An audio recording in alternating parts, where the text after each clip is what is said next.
শান্তিপুরবাসীর জন্য সুখবর। এবার শান্তিপুরে ডিএমের তত্ত্বাবধানে হতে চলেছে শান্তিপুরের অতি পরিচিত পাবলিক লাইব্রেরির নবরূপে সংস্কার। এ বিষয়ে শান্তিপুরের বিধায়ক ব্রজকিশোর গোস্বামী জানান, তার নির্বাচনী ইস্তেহারে তার বিশেষভাবে উল্লেখ ছিল যে এই অডিটোরিয়ামের বা শান্তিপুরকে একটা অডিটোরিয়াম দেওয়ার। সেক্ষেত্রে শান্তিপুর পাবলিক লাইব্রেরি অডিটোরিয়াম এবং পাবলিক লাইব্রেরি যথেষ্টই তাৎপর্যপূর্ণ। সেই মোতাবেক 1 কোটি টাকার একটি প্রজেক্ট জমা পড়া হয়েছিল জেলা প্রশাসনের কাছে।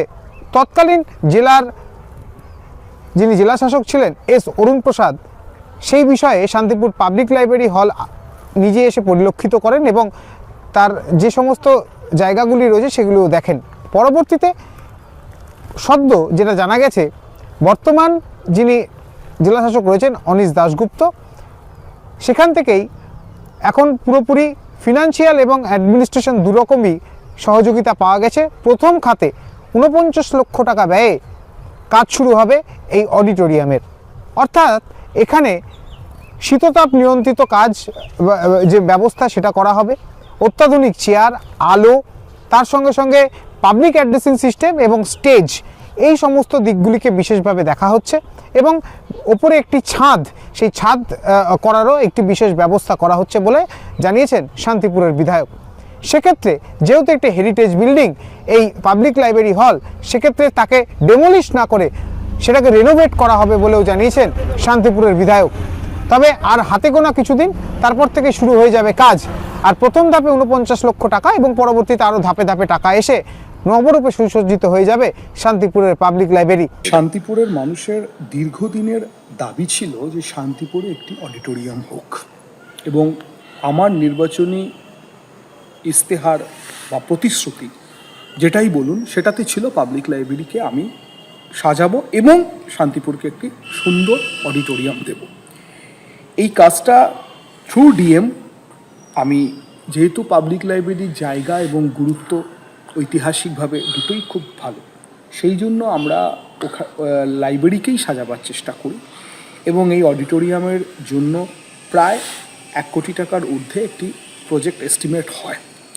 সেটা ডিএম সাহেবের তত্ত্বাবধানেই পুরোটা হয়েছিল। এর আগের যিনি ছিলেন অরুণ প্রসাদজি, উনি পাবলিক লাইব্রেরিতে এসেও ছিলেন।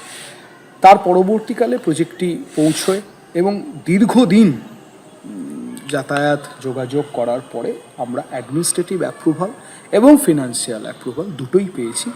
ডিএম হেডে এই কাজটি হবে। 49 লাখ রুপিস ফার্স্ট ফেজের জন্য গ্রান্ট হয়েছে। এবার ধাপে ধাপে এই কাজটা শেষ হওয়ার পর পুনরায় আবার তত্ত্বাবধান হবে, আবার টাকা আসবে, এইভাবে কাজ আমাদের চলতে থাকবে।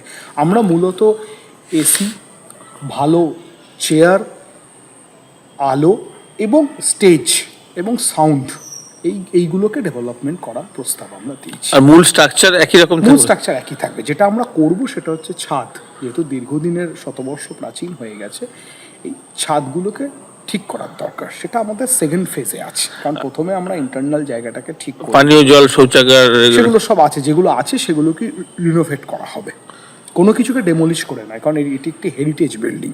হেরিটেজ বিল্ডিং আমাদের মুখ্যমন্ত্রী কখনোই নষ্ট করতে চান না, সেই জন্য সেটাকে মূল কাঠামোকে এক রেখে সংস্কার করা হচ্ছে। এবং অডিটোরিয়ামটা যেহেতু খুবই খারাপ জায়গায় গেছে এই মুহূর্তে, stage, chair, AC, sound system এগুলোকে আমরা ডেভেলপ। তাতে করে শান্তিপুরে বিভিন্ন শিল্প, সাহিত্য এবং সাংস্কৃতিক জগতে তৎসহ বিশেষ বিশেষ ক্ষেত্রে বিশেষ মাত্রা পাবে এই অডিটোরিয়াম, এমনটাই মনে করছে শান্তিপুরের বিধায়ক।